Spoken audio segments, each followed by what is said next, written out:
نحمده ونصلي ونسلم على رسوله الكريم أما بعد فأعوذ بالله من الشيطان الرجيم بسم الله الرحمن الرحيم رب اشرح لي صدري ويسر لي أمري واحلل عقدة من لساني يفقه قولي ربي زدني علما۔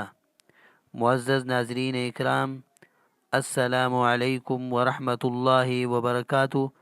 آپ تمام ساتھیوں کو الضحیٰ ٹی وی چینل پر خوش آمدید کہتا ہوں۔ معزز حاضرین، اب بلا تاخیر ہم اپنے فہم القرآن کورس کا آغاز کرتے ہیں۔ آج کے درس میں اور آج کے لیکچر میں ہم معرفہ کے متعلق پڑھیں گے۔ آج کا ہمارا 45واں لیکچر ہے۔ معرفہ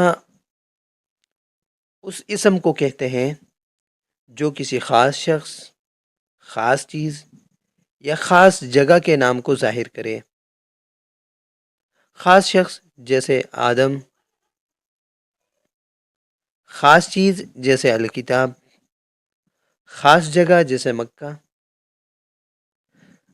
اب معرفہ کی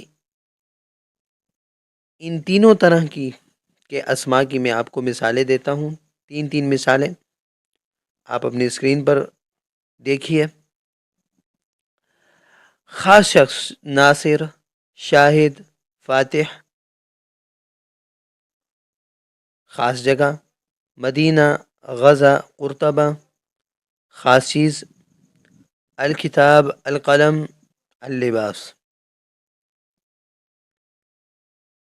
تو یہ معرفہ ہے، اور جو خاص نہیں ہوتی جو چیز یا جو نام، اسے نکرہ کہا جاتا ہے۔ یعنی وہ اسم جو عام شخص، عام چیز یا عام جگہ کا نام ہو، اس کو ظاہر کرے، تو اسے نکرہ کہتے ہیں۔ اچھا، جو نکرہ ہوتا ہے اس کے شروع میں اگر ہم الف لام لگا دیں تو وہ معرفہ بن جاتا ہے۔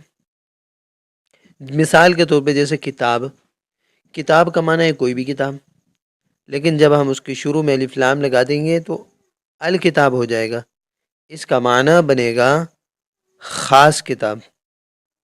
پہلے معنی تھا کوئی کتاب، اب معنی ہے خاص کتاب۔ اس میں نکرہ کی بھی تین مثالیں آپ کو دیتا ہوں، جیسے کہ عام شخص جیسے کاتب، مدرس، خادم، یہ عام ہیں۔ اور عام جگہ جیسے بلد، شہر، کوئی بھی شہر ہو سکتا ہے۔ مسجد، کوئی خاص مسجد نہیں، تمام کی تمام مسجدیں اس میں شامل ہوگی۔ مدرسہ، کسی ایک مدرسے کی بات نہیں ہو رہی، تمام کے تمام مدرسے اس میں شامل ہیں، یہ عام ہے، خاص نہیں ہے۔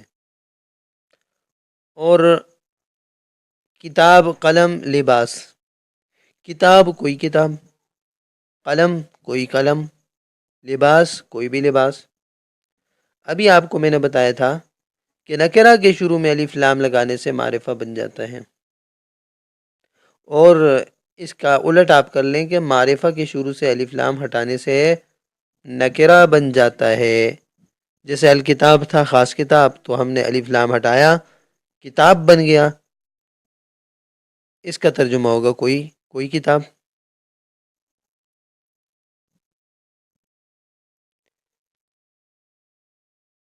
غور فرمائیے، اگر اسم کے شروع میں الف لام ہے تو وہ معرفہ ہے۔ اب نیچے دیکھیے نکرہ کی مثال، بیت عتیق، قدیم گھر۔ معرفہ کی مثال البیت العتیق، خاص قدیم گھر۔ آگے نیچے نکرہ کی ایک اور مثال دیکھیے، رجل مؤمن، ایمان والا مرد۔ یہ نکرہ ہے کہ کوئی بھی ایمان والا مرد ہو سکتا ہے، لیکن معرفہ ہم بنائیں گا الرجل المؤمن، کوئی خاص ایمان والا شخص۔ تو آج کے درس میں آپ کو میں نے معرفہ اور نکرہ کے متعلق بتلایا۔ اسم کی یہ بھی دو قسمیں ہوتی ہیں، تعریف اور تنکیر کے اعتبار سے، یعنی معرفہ اور نکرہ ہونے کے اعتبار سے، خاص اور عام ہونے کے اعتبار سے دو قسمیں ہوتی ہیں۔ ایک ہوتی ہے خاص، جسے معرفہ کہتے ہیں۔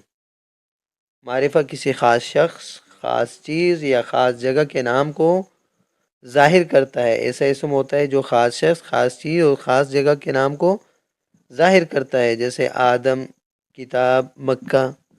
آدم کہا تو حضرت آدم علیہ السلام ذہن میں آئے، الکتاب کہا تو کوئی خاص کتاب ذہن میں آئی، مکہ کہا تو مکہ شہر ذہن میں آ گیا۔ اس کے مقابلے میں ہم نے پڑھا نکرہ۔ نکرہ وہ اسم ہوتا ہے جو کسی عام شخص، عام چیز یا عام جگہ کے نام کو ظاہر کرے، جیسے رجل، آدم تھا، آدم سے مراد حضرت آدم علیہ السلام۔ رجل کہا تو آدمی، بہت سارے آدمی ہیں، سارے ہی آدمی ہیں، کوئی خاص نہیں ہے۔ جب خاص ہوگا تو الف لام لگائیں گے، الرجل ہو جائے گا خاص مرد۔ کتاب، اوپر تھا الکتاب، کوئی خاص کتاب۔ جب ہم نے کہا کتاب صرف الف لام کے بغیر، تو اس کا ترجمہ ہوا کوئی کتاب۔ اور بلد، اوپر تھا مکہ، مکہ ایک خاص شہر کا نام ہے۔ جب ہم نے کہا بلد، تو دنیا کے تمام شہروں کو بلد کہتے ہیں، تو بات واضح نہیں ہوئی، ایک عمومی بات کر دی۔ تو معرفہ میں بات واضح ہو جاتی ہے، نکرہ میں بات عمومی ہوتی ہے۔ تو یہ تھا آج کا سبق۔ اگلے سبق تک کے لیے انشاءاللہ آپ سے اجازت چاہتے ہیں۔ اللہ تعالیٰ سے دعا ہے کہ اللہ تبارک و تعالی اس قرآن کو پڑھنا، سمجھنا اور اس پر عمل کرنا ہم سب کے لیے آسان فرمائے۔ وآخر دعوانا ان الحمد للہ رب العالمین۔ السلام علیکم ورحمۃ اللہ